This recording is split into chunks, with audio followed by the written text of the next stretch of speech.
Welcome back. Today's question is, in your video on numerology, you said that we should pay attention to the presence of very specific numbers in surprising places. One possible example I'd like for you to discuss is the 5 smooth stones of 1 Samuel 17:40. Why be so specific about 5 stones when he only ended up using 1? And is there any point to the other peculiarly specific details here? Interesting question, and I've seen the example of 5 smooth stones being brought up as a sort of defeater for these sorts of arguments about numerology. If you can give a meaning to the 5 smooth stones, then it seems that you can give a meaning to anything. And there are all sorts of allegorical meanings that have been given to these 5 smooth stones on occasions and in various sermons, things like that. I think there might just be a meaning to these, and I'm going to put forward one theory. But first I'll read the verse in question.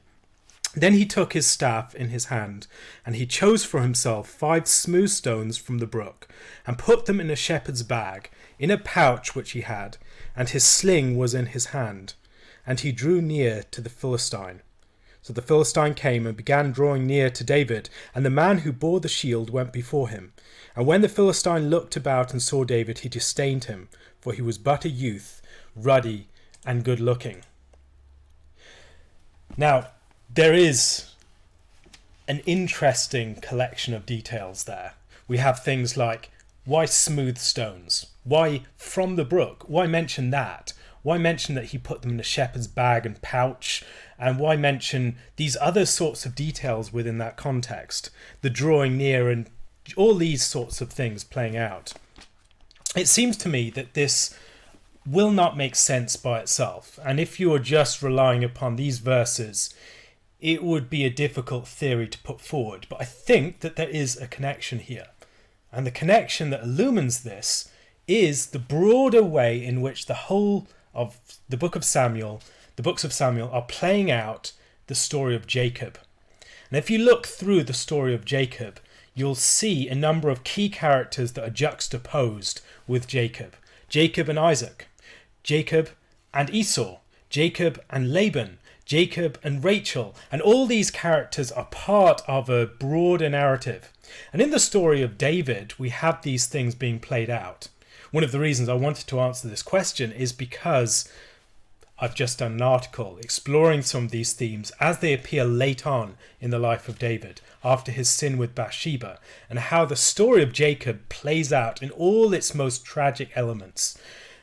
I'll leave that for another day. You can read the article when it comes out. But here I want to focus upon some different themes and connections.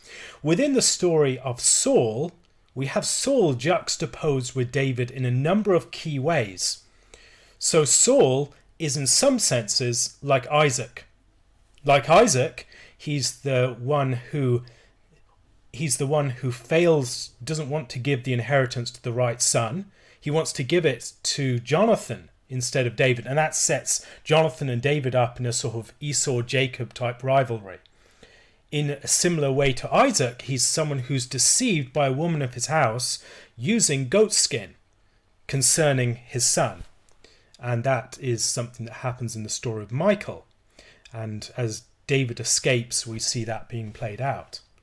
What other connections can we see with Isaac? Well, there are 2 encounters.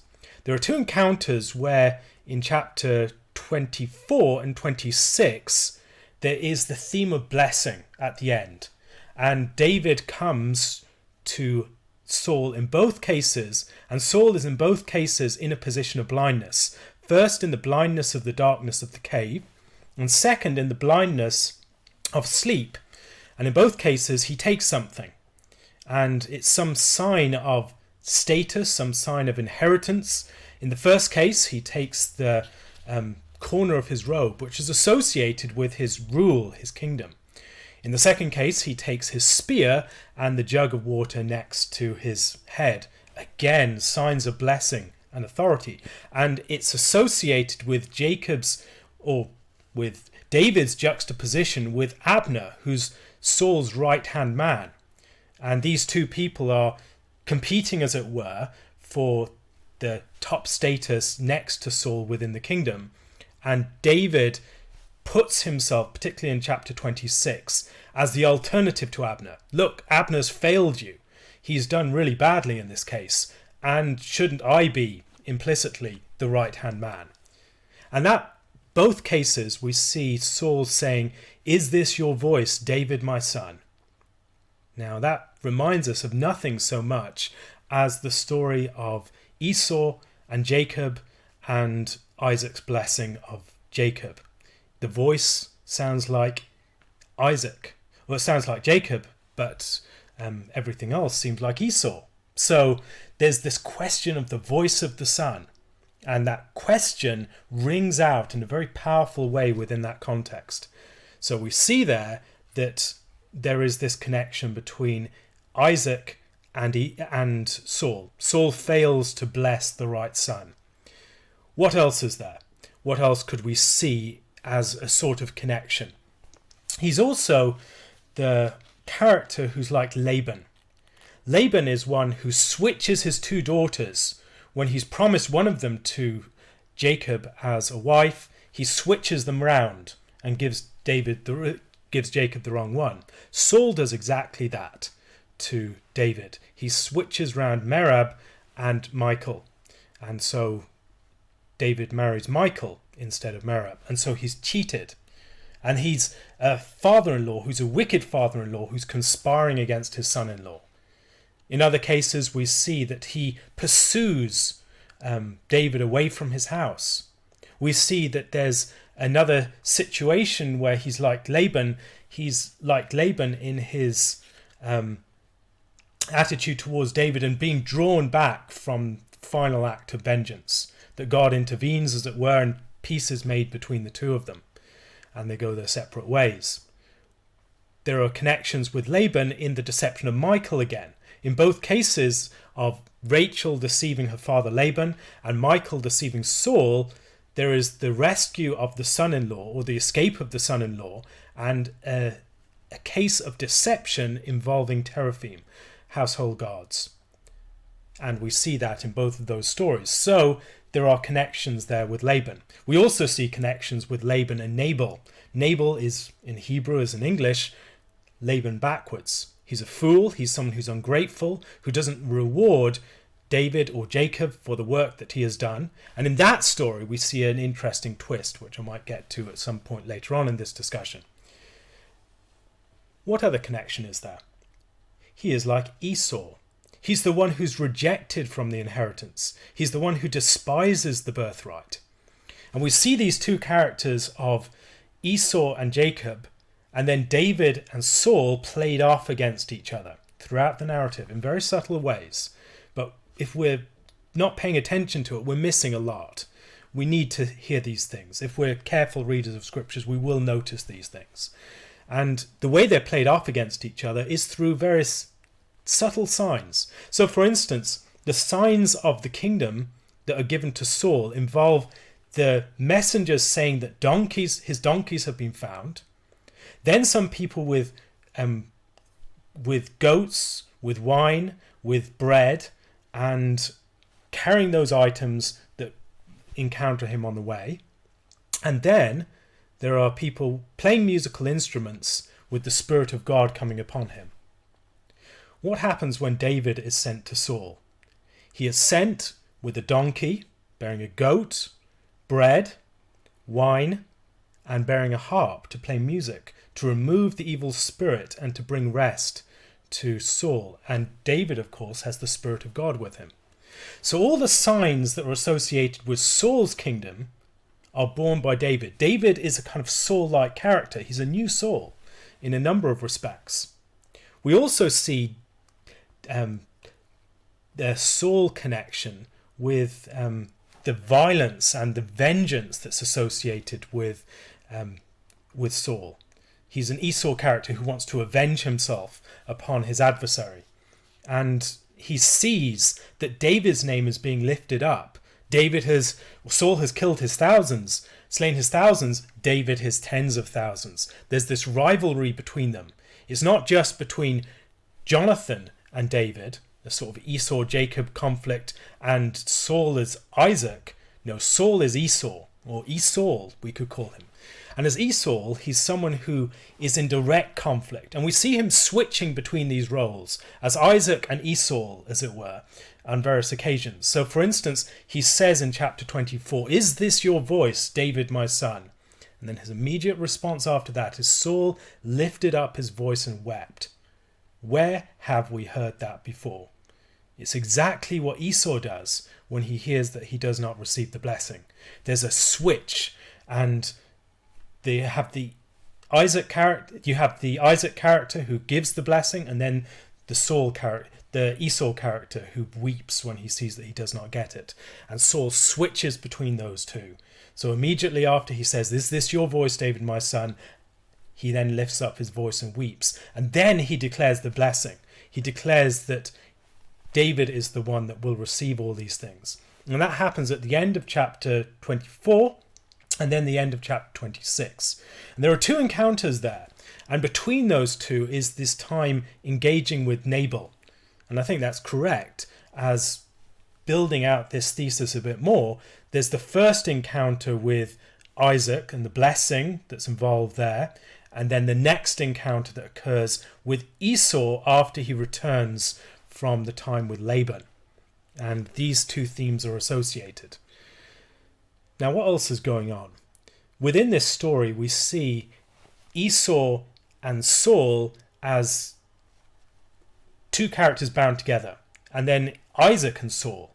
And that sets up Jonathan and David as two characters that are like Esau and Jacob as well.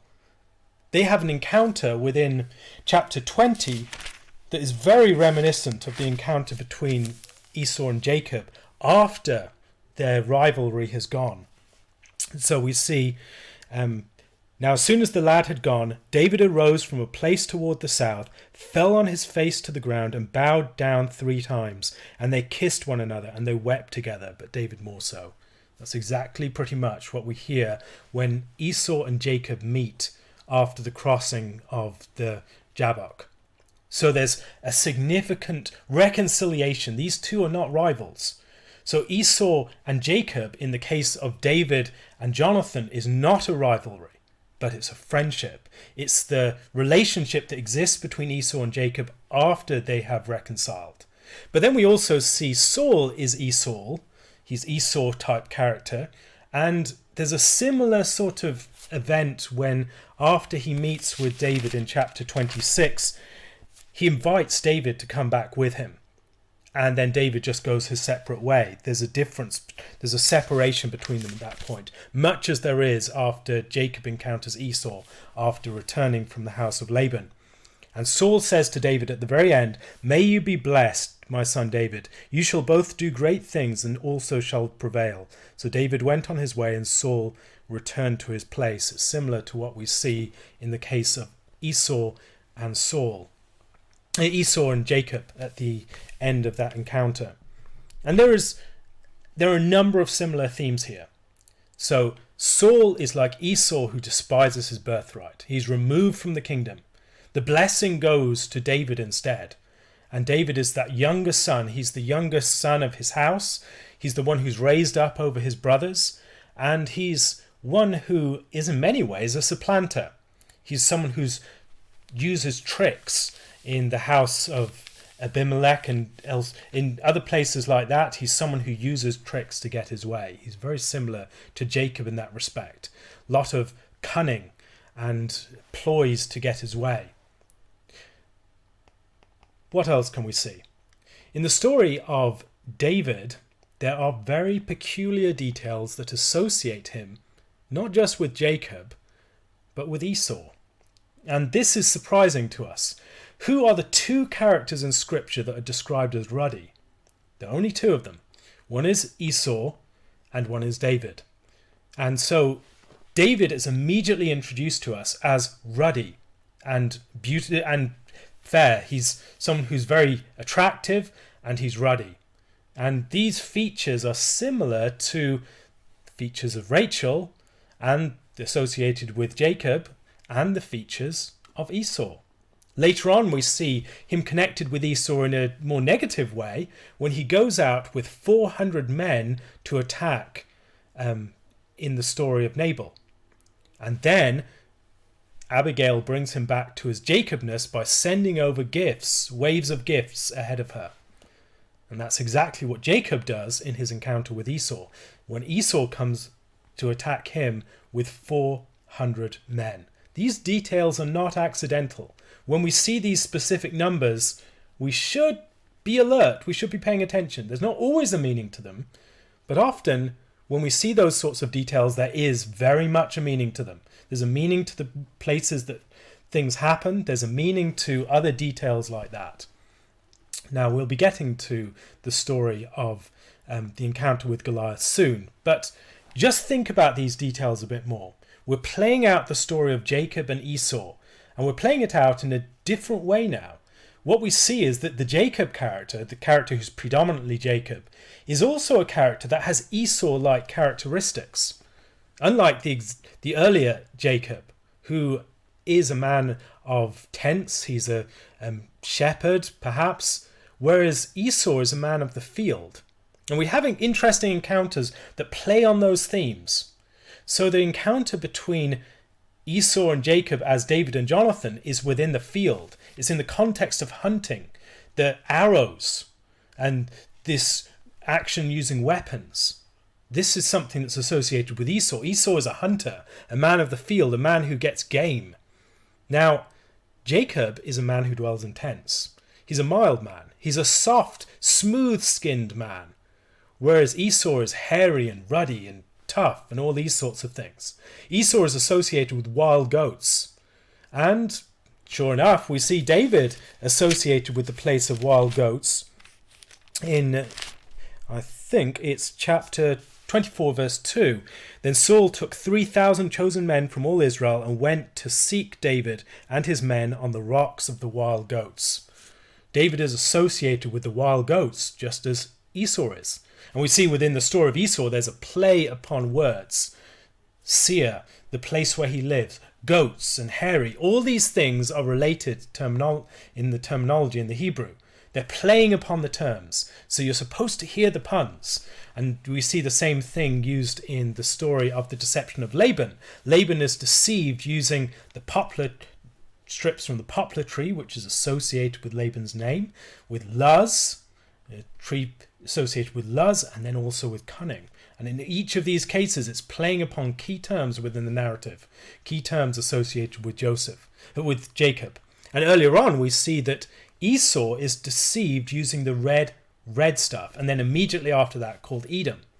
These names are significant. They're not accidental that they are given to us. Now, getting back to the story of getting back to the story of David and Saul, how might that help us to understand what is taking place in chapter 17? Well, I think it helps us to understand because we're having Esau and Jacob themes playing out. Here we have the faithful Jacob-like character and the Esau character. Who is the giant of Israel? Who is the giant that should be defeating the giant of the Philistines? Well, who's head and shoulders above every other person in Israel? Saul. He's this good-looking king who's head and shoulders over everyone else. He's the one with this great, massive armor, and he's not doing his part. He's not fighting the battle. He's the one who should be the one inheriting. He's the one who's despising his birthright. He's the one who's lost his right. He's the one who is futilely trying to repent, but he's a man associated with futile tears. A man who loses his chance, who throws away what is given to him. And here in this story, we see that he's supposed to be the one going out to face the giant, and he's not. Then David comes along the scene, and David's actions are the actions that, it's interesting, he's associated with Joseph in some senses. He's sent out by his father to bring back messages from his brothers. His brothers resent him because he has ideas above his station, all these sorts of things. And we see the Joseph story playing out in a great many ways in the story of David. But there is also the Jacob story. And what I think we see within the story of Jacob is when Jacob starts out, he's not fit for authority. He's not fit for rule. He's someone who has to be dressed up in the clothes of another. He's not really the person who has these qualities. His dad likes the hunter who goes out, the man of the field, the man who can go out and hunt game. Whereas Jacob's this mild-mannered, smooth man who dwells in tents. And he's not really got much strength or manliness to him. He's not much of a guy at all. And so he's dressed up and disguised and blessed in a disguise, as he looks like Esau and smells like Esau, but he isn't really Esau. There's something lacking there. He's dressing up in clothes that don't fit. And what I think we see within the story of David is a play upon the themes that are associated with Esau and the themes that are associated with Jacob. So he's a hybrid, someone who brings together traits of Jacob and traits of Esau. He is someone who's like Jacob throughout the story, but he's ruddy. The only other character who's ruddy like that is, sure enough, Esau. Now, let's get to this passage with the encounter with Goliath. Here he encounters this giant, this conflict, mano-a-mano conflict that has to occur. What's he going to do? Is he going to be able to stand up? Now, we see in the case of Jacob, Jacob was a fairly weak, mild-mannered man.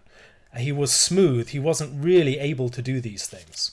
And he failed in a great many ways in his deception. He didn't live up to it. Whereas in the case of David, we see that David doesn't deceive in the same way. David is able to use cunning, but he doesn't deceive to get the inheritance. Rather, he can get it more directly. He shows his capacity to win it through cunning by taking the corner of the robe and by taking the spear, which is associated with Saul throughout. Notice that this spear that is associated with Saul, the spear that he tries to throw at both David and Jonathan, and the spear that is also resting above his head, it's associated with him. It's the symbol of him, but also associates him with Goliath. Goliath, the giant of the Philistines, Saul, the giant or the Goliath of Israel, this great monster that's trying to take David over. And here we see very similar ways in which David and Saul are related, and Saul and Goliath are related. So Goliath's mantle falls on the shoulders of Saul. And what happens when David is challenged? He's a smooth man. He seems to be a smooth man. He seems to be a man that's mild-mannered, just dealing with the animals in the flock, keeping his father's flock, and there's nothing more to him. How does he respond when asked about whether he's just a callow youth who's able to stand up or not? And Saul said to David, "You are not able to go out against this Philistine to fight with him, for you are but a youth, and he a man of war from his youth." So we have a similar distinction here between this great hunter, Esau-type character, who is like Saul, who's also like Goliath, and this smooth man who's not really up to much. He's not really manly in the same way. He's not a man of war. But David said to Saul, "Your servant used to keep his father's sheep, and when a lion or a bear came and took a lamb out of the flock, I went out after it and struck it, and delivered the lamb from its mouth. And when it arose against me, I caught it by its beard and struck and killed it. Your servant has killed both lion and bear, and this uncircumcised Philistine will be like one of them, seeing he has defied the armies of the living God." Now here we see something interesting. David is like Jacob, but he's also like Esau. He's someone who he's someone who's able to be mild like Jacob. He's someone who's very much a musician, a man who can be with the flocks, a man who can be a lot milder. He can be very much a man of emotion, and someone who's attached to all these things that we might think of as less manly. But yet, he's also a beloved person, someone who everyone falls in love with. He's a charming man. He's a man who is associated with love and women. He's a man who is also associated with looking very attractive. And he doesn't seem he's not a man of war. That's not the first thing that will come to mind. But yet there's more to him that meets the eye. And here we see that he has the characteristics of Jacob in many respects, but also the characteristics of Esau. He can go out in the field and he can hunt. He can kill the lion and the bear, but he does it in protection of the flock. Later on, what happens immediately after this is that Saul offers his armor to David to wear. So here we see the Esau type character giving his robes so that David can dress up, so that David can play dress up and then go out to face this opponent. But David tries them on and takes them off. They're not for him. And at this point, what he does is he takes his staff in his hand. He chooses for himself 5 smooth stones from the brook and puts them in a shepherd's bag in a pouch which he had, and his sling was in his hand, and he drew near to the Philistine. And the Philistine came and began drawing near to David, and the man who bore the shield went out before him. And when the Philistine looked about and saw David, he disdained him, for he was but a youth, ruddy and good-looking.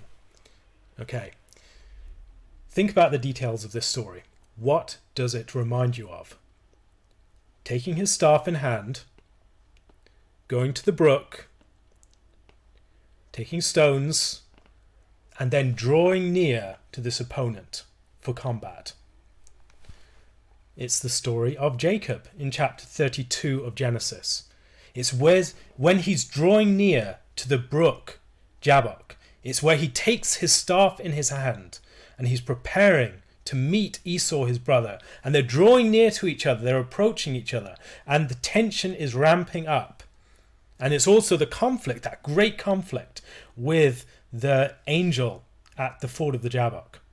What we're seeing here is Jacob proving himself to be a man who's able to be a man, not just someone who's a soft-skinned man who dwells in tents and really can't stand up for himself, who has to be assisted by his mother and everything to actually go before his father, because he can't go before his father in his own self. He has to be dressed up like his brother and pretend to be his brother in order to be accepted by his father.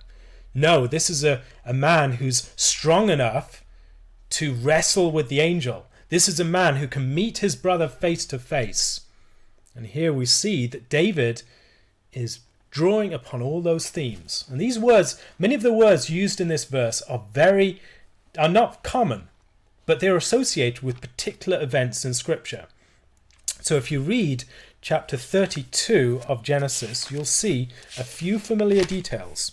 So for instance, I am not worthy of the least of all the mercies and of all the truth which you have shown your servant, for I crossed over this Jordan with my staff.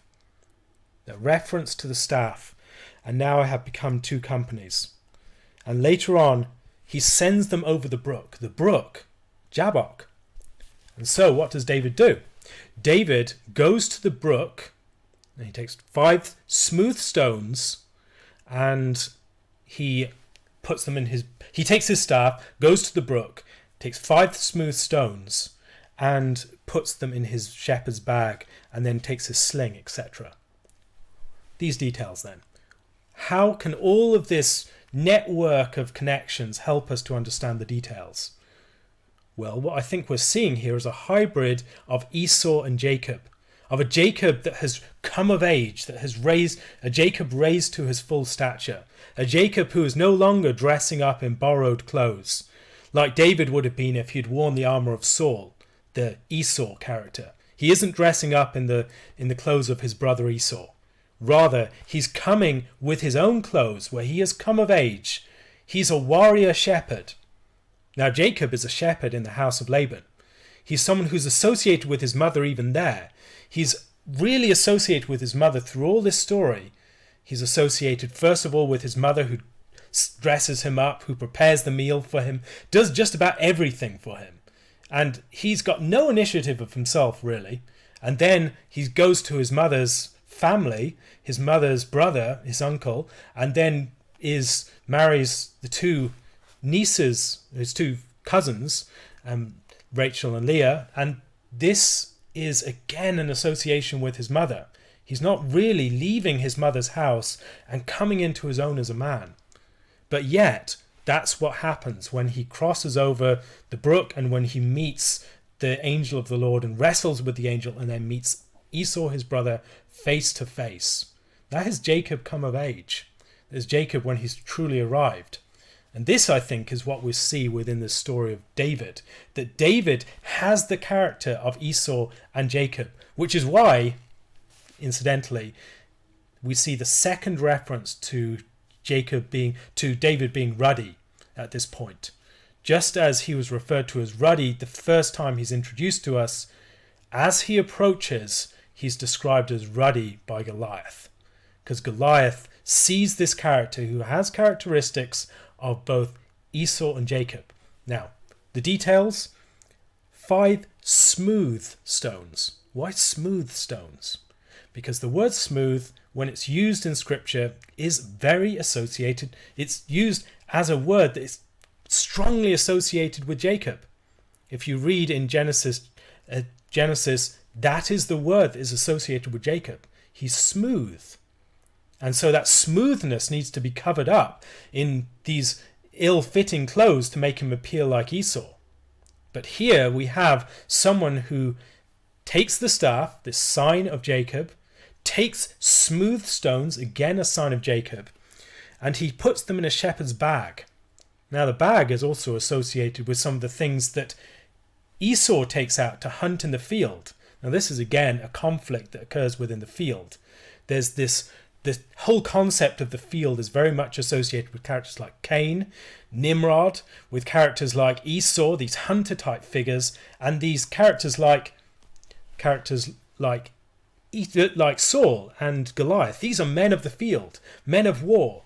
And here we have a conflict or a juxtaposition between the men of the field and the men of tents, the men of sheep, the men who keep their father's sheep.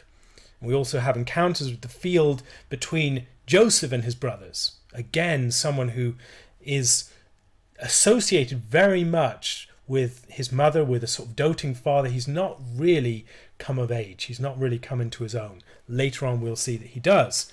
But this picking up of the stones, this going to the brook associated with Jacob, the staff associated with Jacob, the bag more associated with Esau, and the sling, it's a weapon. It's a weapon that could be associated with hunting, but it is a shepherd's weapon. And so what we're seeing here is a fusion of the characters of Esau and Jacob in the character of David. Why 5 stones?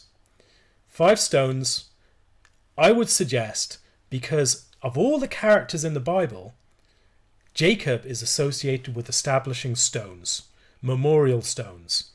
And by my numbering, I think he sets up 5. So he sets up the stone of Bethel, the stone that he uses as his pillow, and then sets up as a pillar of remembrance as the house of God. He removes a stone over the well in chapter 29, another very key event. He establishes a stone as a pillar, as a witness of the covenant with Laban in chapter 31. In chapter 35, he establishes another stone at the site of God's appearance. And then, finally, he establishes a pillar over Rachel's grave. Jacob is the man of 5 stones. And so David picks up 5 stones as he's carrying these tokens of Jacob's identity in this conflict with this champion that he meets like the angel wrestling with Jacob, where Jacob came of age. Now he's coming of age. He's the one that's set apart as the one who will inherit the kingdom, the one who's finally entering back into the land, the one who's come of age.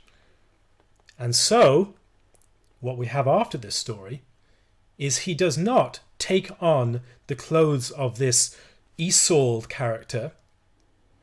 Rather, he takes the clothes that are given to him immediately afterwards by Jonathan. And what we see in that relationship is that Jonathan hands over all the tokens of his status. So at the very beginning of chapter 18, Jonathan and David made a covenant because he loved him as his own soul. And Jonathan took off the robe that was on him and gave it to David with his armor, even his sword and his bow and his belt. What we're seeing here then, I think, is a connection between all this nexus of characters and the story of Jacob and Esau and Isaac and Laban. And within this story, this encounter with Goliath is a key pivotal event. It's David facing that champion, just as Jacob fought with the angel at the ford of the Jabbok. And he takes these signs of Jacob and he brings them around with characteristics of Esau. This is a man who has come of age. This is the true king. This is a man who has these characteristics that can bring together the riven family of Isaac and of Abraham. But he is also a character, he's a character who can look after the sheep, guard the flock. He's someone who is not just a soft, mild-mannered, smooth man. He's also a man who can be a warrior, a man of the field, a man who can be like a great hunter like Esau, but without leaving the flock, without being a wild man. This is a man who can dwell within the house, but also a man that can fight within the field. He's someone who has come of age. And this, I think, helps us to understand why David picked up 5 smooth stones. It might be a surprising answer, but I think it has a bit of merit to it. I'd love to hear your thoughts. If you have any questions or anything else, please leave comments and anything like that beneath my videos in my Curious Cat account or somewhere else. If you find these videos helpful, please tell other people about them. If you would like to support the videos, please consider doing so using my Patreon or PayPal accounts. Or if you would like to transcribe some of these videos, please get in contact with me using the contact form on my blog. Thank you very much for listening. Lord willing, I'll be back again tomorrow with another study on the story of Abraham. God bless.